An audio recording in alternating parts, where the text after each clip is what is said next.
informações de embasamento técnico e científico para nós. Cedeu o seu tempo, conseguiu patrocínio como concretização desse evento. Agradeço ao patrocinador Bayer, as meninas estão aqui, né? Representando, que através do Dr. Sérgio nos proporcionou a possibilidade desse evento, que é o nosso encontro, nosso 7º encontro. Agradeço também a todos os portadores, familiares, cuidadores e profissionais da área de saúde que vieram em busca de aprendizado e compreensão. Obrigada.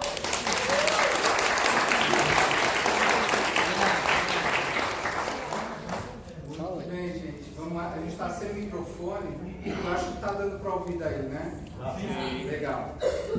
Então, eu queria agradecer muito o convite, né, de poder estar aqui nesse dia conversando um pouco com vocês sobre algumas coisas da esclerose múltipla. E agradecer muito a Bayer, que abraçou a nossa ideia, né, de proporcionar esse evento. E estamos aqui tentando esclarecer algumas dúvidas, né, sobre essa condição. Vamos lá. Vamos começar.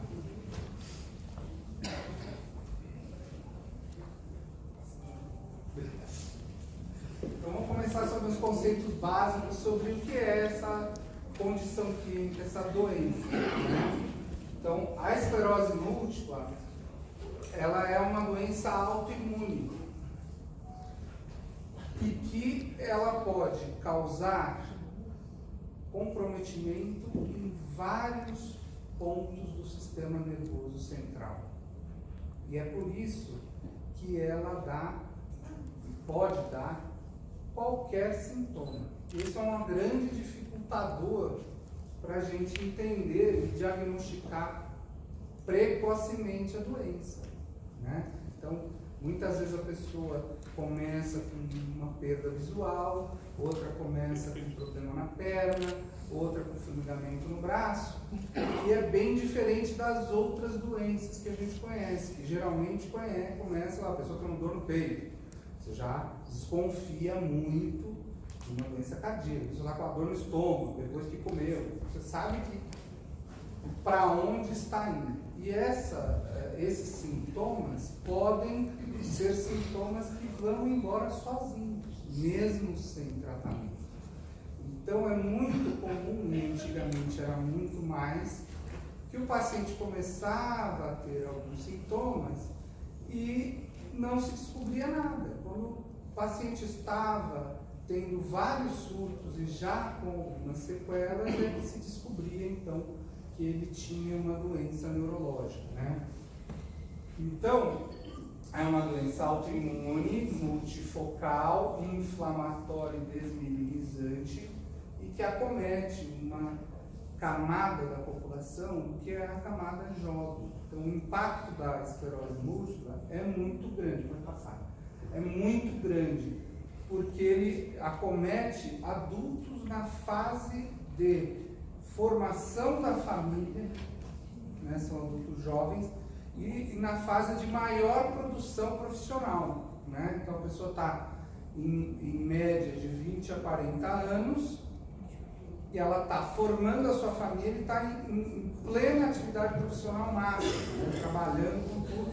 Então, quando acontece isso, você tem um impacto alto na sociedade em geral, da doença até de aspectos financeiros. E ela se desenvolve no mundo todo em diferentes prevalências, quero dizer, uma quantidade maior de pessoas que são acometidas estão principalmente nas regiões de clima mais frio, mas ela se apresenta no mundo todo, tá bom? Pode passar. Então, e é uma doença que é muito mais comum nas mulheres do que nos homens, tá?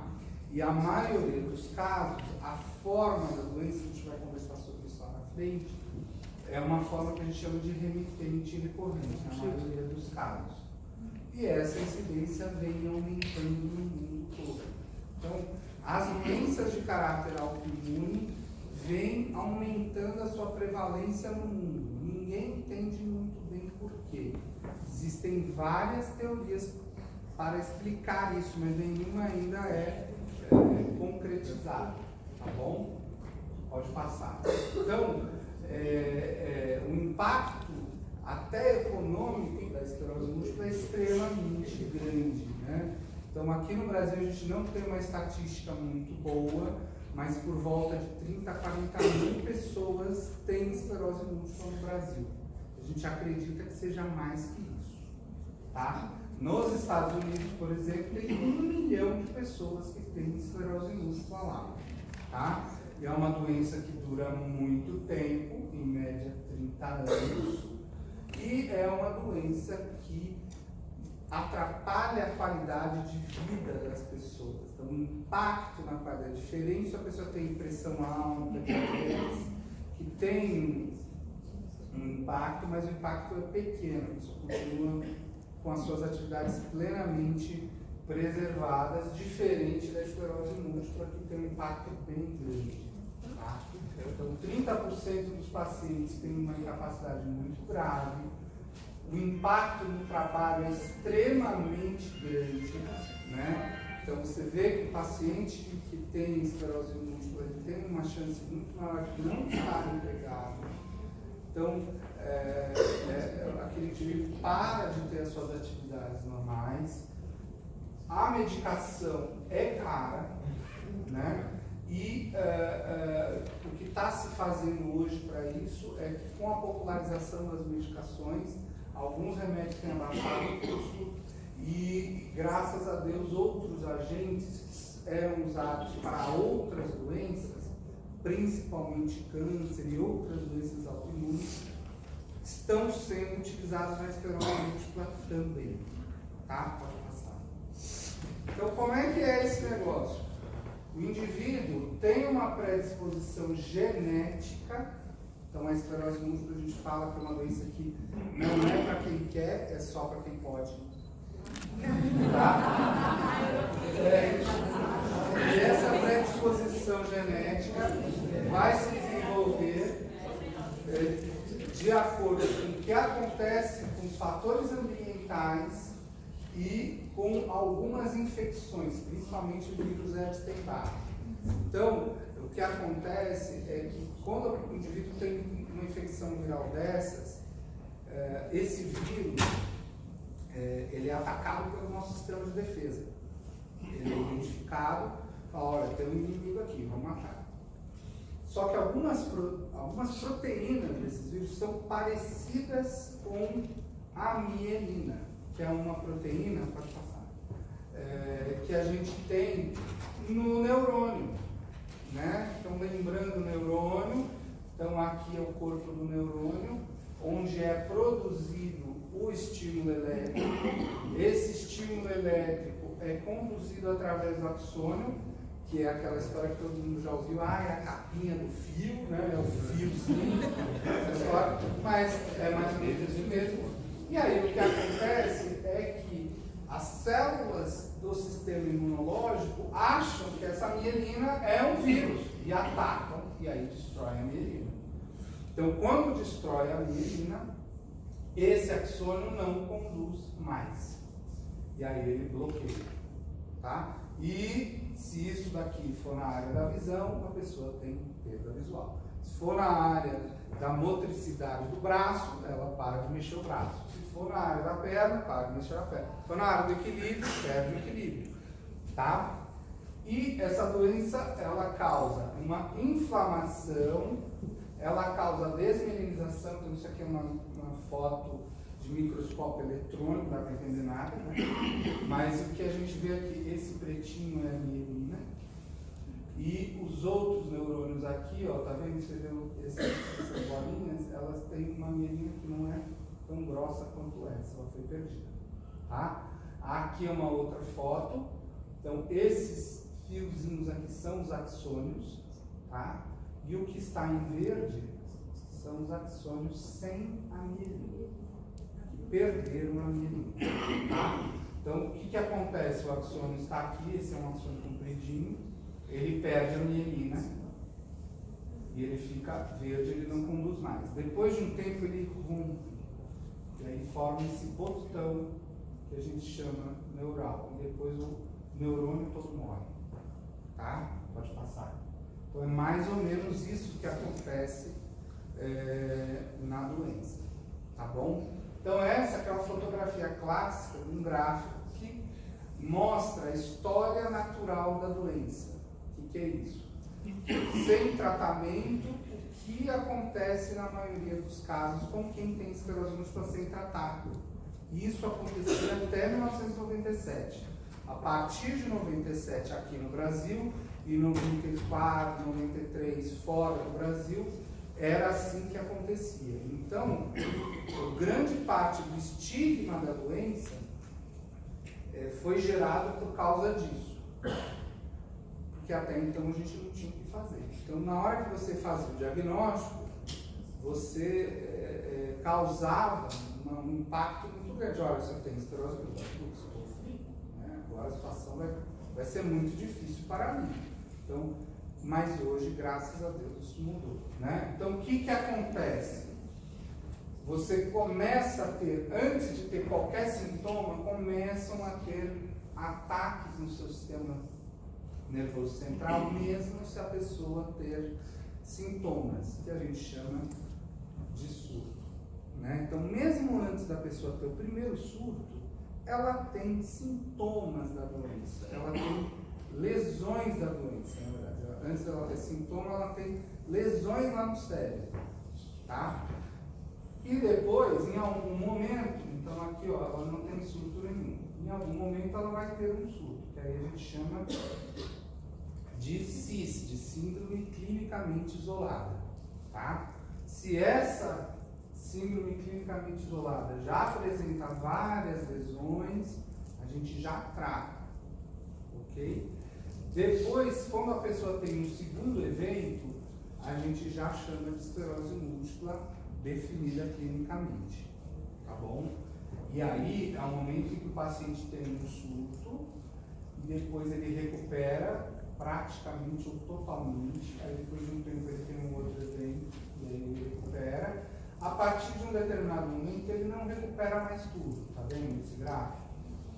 Aí depois ele vai tendo outro evento, ó, e aí ele vai acumulando incapacidade. Lembrando que isso aqui, ó, essa aqui, ela é da incapacidade. Então, quanto mais alto está o gráfico, a incapacidade está mais alta. E aí a gente vê lesões na substância branca, isso aqui vocês veem bastante, né? Porque todo mundo, vocês anos lá falam, nossa, ponto branco e tal. Então, com o tempo, em torno de 10 a 15 anos, essa doença que a gente chama nesse momento de remitente recorrente, ela, em algum momento, ela pode converter para secundária progressiva, em que o paciente começa a ter muito menos surtos, ou praticamente nenhum, e a gente vê que o cérebro vai reduzindo de tamanho, então a parte degenerativa da doença acontece, né? Então você vê, ó, esse pretinho aqui são os ventrículos, tá? O resto é tudo tecido cerebral. Aqui você vê que os ventrículos estão bem mais gordinhos, tá vendo? Tem menos tecido cerebral, ó, tá? Do que aqui. E aqui mais ainda, tá? Então, é isso que acontece. Então, a doença tem dois componentes principais. Esse inflamatório inicial, em que a pessoa tem vários surtos e se recupera, e depois ela tem uma fase degenerativa, em que daí ela não tem mais surtos, mas ela tem perda neuronal progressiva. Tá bom? Isso acontecia quando a gente não tinha o tratamento. Então, a partir do momento que a gente começou a ter tratamento, o que a gente faz com isso aqui? A gente adia isso. A gente bloqueia esse processo aqui. Em alguns casos, isso para completamente. E aí o paciente não progride mais. Pode passar. Que é o nosso objetivo. Tá bom? Então, quando a gente pensa no diagnóstico da doença, a gente pensa sempre nessa frase aqui, né?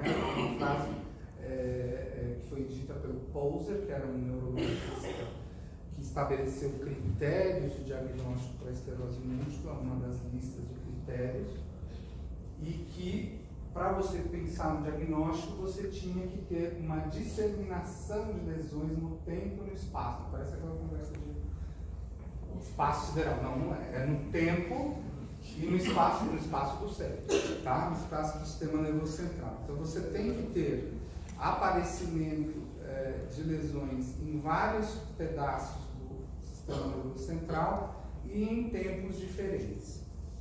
Tá bom? Jóia. E o que acontece nos pacientes, né? Então, inicialmente, pacientes podem ter muitos sintomas, né? Sensitivos, que a gente chama de parestesias, são formigamentos, desestesias, que são alterações da sensibilidade. Então, você toca, você sente diferente. Isso aqui é desestesia, né? Os motores são as fraquezas, né, que a gente chama de paresia no termo neurológico. As visuais, que basicamente é a neurite óptica. As cerebelares, que é a incoordenação e a falta de equilíbrio, que a gente chama de ataxia. E no tronco cerebral, com a visão dupla, a dificuldade de fala, que é a disartria, e muitas vezes pode dar quadros de dor, tá? Uma coisa que chama de neuralgia epigênica e neuralgia de outros nervos do corpo.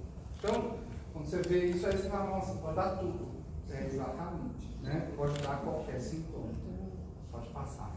Então, os sensitivos, né? Que são os formigamentos, as dormências, esse termo alodínia, que é um termo que a pessoa sente dor, ele se encosta, a pessoa sente uma dor incrível. Todo mundo já teve alguma vez isso, né? Às vezes com a escova de cabelo, mesmo que não tenha nenhuma coisa. Você sente, nossa, mas doeu, né? Quer dizer, um estímulo que não deveria causar dor, você sente dor. Isso é uma coisa extremamente complicada, né? A pessoa tem alodínia, é um sintoma muito limitante, porque ela não consegue colocar uma roupa, não consegue, é muito limitador, né?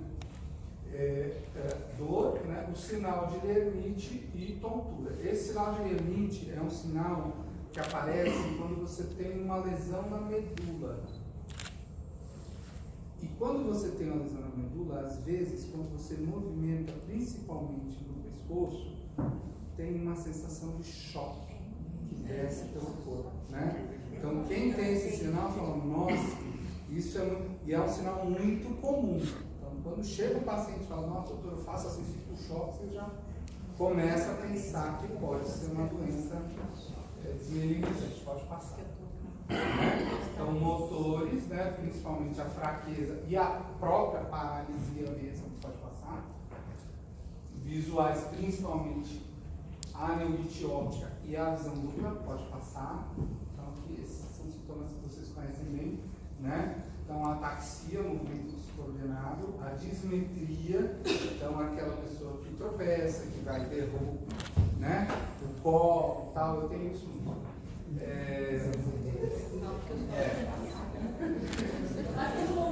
Todo mundo. O tremor e o nistagmo, que é aquele movimento dos olhos, mesmo sem a pessoa estar querendo olhar, o olho fica balançando, pode passar. Tá? Pode passar também, a gente já conversou sobre os sintomas. Então, assim, alguns sintomas são um pouco mais raros, né? Convulsões, embora a gente veja em pacientes, tá? Principalmente que tenham lesões corticais, né? Desmaios, alteração da consciência, isso é incomum. Surdez e movimentos involuntários. Esses são sintomas menos comuns, embora possam acontecer. Pode passar. E outras manifestações até parece que elas são menores, né?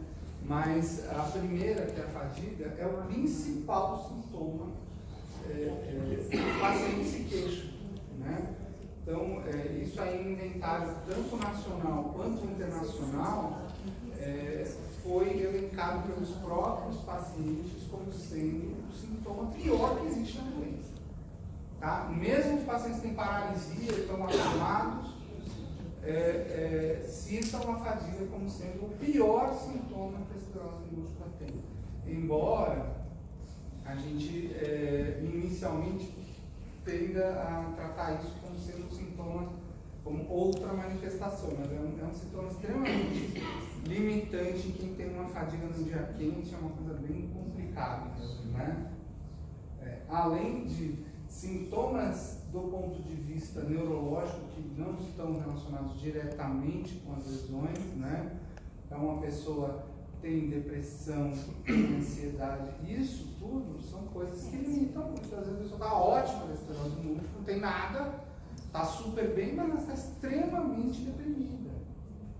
E ela não consegue ter uma vida normal, ter um relacionamento, ter um trabalho, por causa disso aqui. Então, isso é extremamente sério. Então, esses outros sintomas, muitas vezes, em alguns casos, são mais graves do que a própria doença. Tá?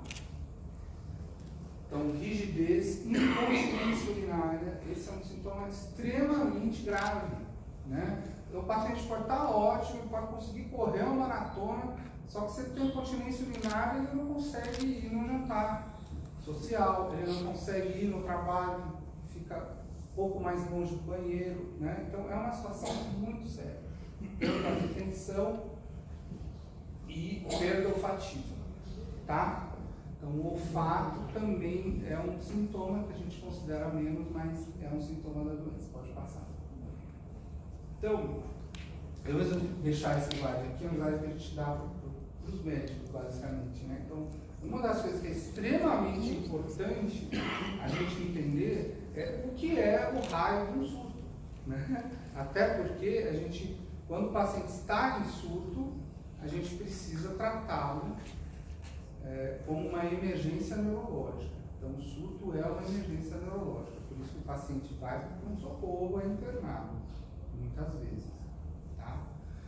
E o surto é um sintoma geralmente novo, pode até ser igual ao que ele já teve, mas geralmente é novo, e que dura no mínimo continuamente 24 horas. Tá? Então, o paciente que tem esclerose múltipla, ele pode experimentar sintomas que duram períodos curtos. Então, às vezes, o paciente sente uma fraqueza na perna, mas isso dura 1h30, 2 horas, ela vai andar, se a pessoa está perdendo um dia quente e tal, descansa, parou. Isso não é surto. Então, agora, o sintoma que ela começou a sentir e que dura continuamente 24 horas, esse é um sintoma que você tem que ligar o alarme, chamar o médico, telefonar para ele, porque pode ser um surto, tá?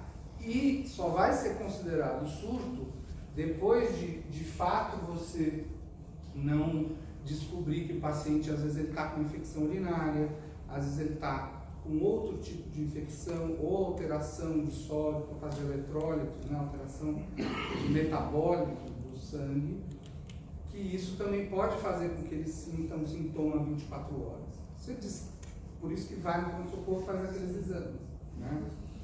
E aí descartou isso, então é um surto, tá? Então essa doença, ela tem um outro problema, né? Pode passar. Ela é uma doença em que você não tem um exame marcador, né?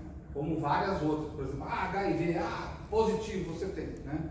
Então isso é um jeito muito mais fácil de você fazer um diagnóstico. O exame de sangue vem positivo ou negativo. Na esclerose múltipla não tem isso. Ela é uma doença de exclusão, não tem um exame que você tenha positivo ou negativo, e você tem que ter vários critérios para você definir se é ou não é. Por isso que é tão confuso muitas vezes, né? Pode passar. E muda, não passa não, Paulo. A gente esqueceu de falar sobre isso. E isso muda muito, né? A cada ano muda mais ou menos 1 ou 2 vezes como se faz o diagnóstico da esclerose múltipla. Então, o neurologista que trata da doença, e são poucos os neurologistas que sabem tratar a esclerose múltipla aqui no Brasil, principalmente, por causa disso. Porque tudo muda a cada 3, 4, 6 meses, muda tudo. Como você vai conduzir o caso, quando é que você deve pensar em trocar o remédio, né? O diagnóstico que antes não era, agora já é, você já deve começar a tratar. Então isso tudo está em constante mudança. E isso é que deixa tão difícil, tá bom? Então, ó, a gente comumente vê como primeiros surtos, né, a neurite óptica, sintomas motores, que são aqueles de ficar paralisado, de perder a força, formigamentos, falta de sensibilidade, desequilíbrio, tá? Pode passar. Então, eu trouxe isso daqui, que é de um médico, que é o Krieger, lá de Nova York, e que ele montou esse diagrama para facilitar o entendimento de como é que a gente tenta entender, de como a gente pensa como neurologista, do que está acontecendo na cabeça de um paciente que tem esclerose múltipla, né? De como está a cabeça. Então ele bolou esse sistema, é uma piscina, né? Então, como se fosse o sistema nervoso central, fosse toda uma piscina, né? Então, o cérebro em si, o tronco cerebral, né? E a medula espinhal e o nervo óptico, tá? Então, como se fosse tudo uma piscina, e esse nível aqui em cima seria o nível normal da piscina, tá? E quando a pessoa tem um evento, ele coloca aqui, essa boiazinha aqui na piscina, tá vendo? Aqui está transparente, aqui você vê melhor. Então a pessoa teve um sintoma de medula ou uma neurite óptica, você coloca aqui, tá? Quando a pessoa tem uma lesão, você pega na ressonância e não aparece nenhum sintoma, ela não tem nenhum sintoma daquilo, são esses pontinhos aqui, esses conezinhos aqui que estão submersos, tá? Quando esse cone, quando a pessoa tem um evento que ela sentiu aquele sintoma, quer dizer, ela teve uma neurite óptica, então aí aparece aqui já fora da área, quer dizer, foi grande o suficiente para passar o limiar clínico, que a gente chama, né? Então a pessoa vai tendo várias lesões no sistema nervoso central que não dão sintoma nenhum, até que uma delas é grande bastante para dar o sintoma. Tá? Para dar o sintoma, ok? Então é muito comum, a pessoa fala, nossa, mas eu só tive um formigamento, eu só tive uma fraqueza no braço, na minha ressonância tem 10 lesões, eu não tive nada. Exatamente, porque o cérebro dá um jeito de pular aquela lesão e continuar funcionando normalmente. Tá? Então, o que acontece? O paciente, e isso aqui trouxe o conceito para a gente de reserva funcional cerebral. Tá? Então, a gente tem uma reserva funcional e que é realmente como se fosse um tanque que a gente vai gastando durante a nossa vida. Quem tem esclerose múltipla, esse tanque tende a se gastar mais rápido. Tá? E aí, às vezes, é por isso que quando o paciente chega numa fase secundária progressiva e não tem mais surtos, ele começa a apresentar outros sintomas mesmo sem ter surto, porque essa piscina vai baixando o nível e aí as pontinhas vão aparecendo aqui. Pode passar. Tá? É um pouco confuso isso, né? Mas você vê a piscina bem cheia no começo da doença, com poucas lesões, né?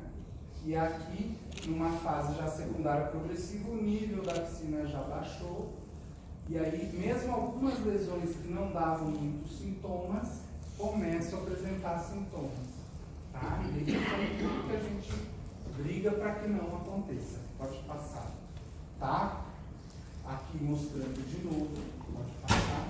Né? E aqui mostra as formas que a doença apresenta mais comum. Então, a mais comum é remitente e recorrente, em que o paciente apresenta surto e recupera totalmente ou quase totalmente.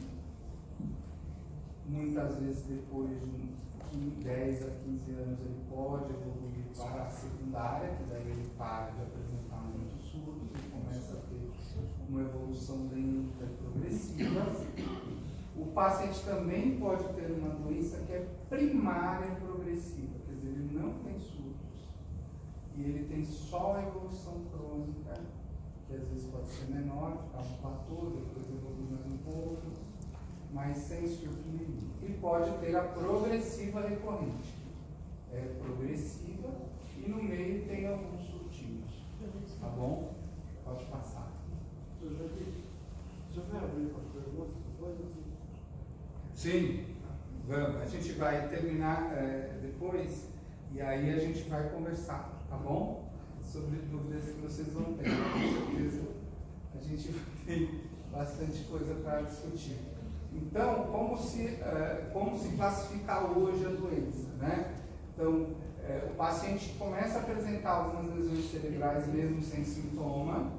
A partir de um momento, ele começa a ter sintomas, tem um surto, aquele que tem surto, a gente passa a chamar de CIS, e depois do segundo surto de remitente recorrente, muitas vezes em 10 a 15 anos ela evolui para secundária, progressiva, ou ela permanece remitente recorrente ou da forma benigna da doença, tá? Ela não evolui. Ou ela evolui para uma forma progressiva, que aí não tem surto, que ela pode ser ativa, com lesões que vão aumentando na ressonância também, ou sem lesões que aumentam na ressonância, só progredindo clinicamente, tá? Pode passar. Então, o diagnóstico sempre com essa frase, né, de disseminação no tempo e no espaço, com a evidência objetiva no exame clínico, que você realmente comprovar não realmente está fraco, né, ou está com uma evidência óptica, e excluindo outras causas. Pode passar. Tá? Então, a gente utiliza alguns meios, é lógico que está em inglês, mas basicamente a gente utiliza da ressonância para determinar essa história do tempo e do espaço, né, em que a gente vai ver lesões em determinadas localizações no céfalo e ver se apresenta lesão nova, né? Então, a lesão que capta contraste é uma lesão nova, a lesão que não capta é uma lesão antiga. Então, quando você pega a ressonância e vê que o paciente tem uma lesão que não capta contraste e tem outra que capta contraste, então você sabe que elas apareceram em tempos diferentes. Então, aí você fala, olha, ele tem disseminação no tempo, tá? E tem disseminação no espaço se ela tiver lesões em pontos diferentes do sistema nervoso central. Pode passar, tá bom? A gente precisa, sim, descartar outras causas. Várias outras doenças autoimunes podem produzir lesões, e doenças vasculares também podem produzir lesões no sistema nervoso central que confundem a gente. Tem mais de 200 doenças que podem confundir com a esclerose múltipla. Então, às vezes é complicado, né? Você fala, poxa, mas não descobriram que tinha esclerose múltipla só depois que eu tive aquele outro surto que descobriram. Então, muitas vezes isso acontece porque não fechavam os critérios ainda, tá? Para poder dizer que era. E aí o paciente teve que esperar acontecer mais alguma coisa para dizer, olha, não, de fato, isso aí só pode ser. Então, às vezes é difícil, tá? Então, isso a gente coloquei isso aqui só para vocês verem que tem um monte de outras coisas que a gente precisa descartar, fazer exame, aquele monte de exame de sangue, aquele monte de... Né? Então, é uma coisa bem burocrática, pode passar. E quando a gente dá o diagnóstico, isso aqui é um gráfico de um italiano, que é o Giovannoni, e que ele fez esse MS-TUB, né? Que é o Multiple Sclerosis Tube Map. Quer dizer, tudo isso daqui é tudo que pode acontecer e que você pode utilizar num paciente que tem esclerose múltipla. Então, quando a gente faz o diagnóstico, a gente leva em consideração, ou deveria levar em consideração, tudo isso daqui.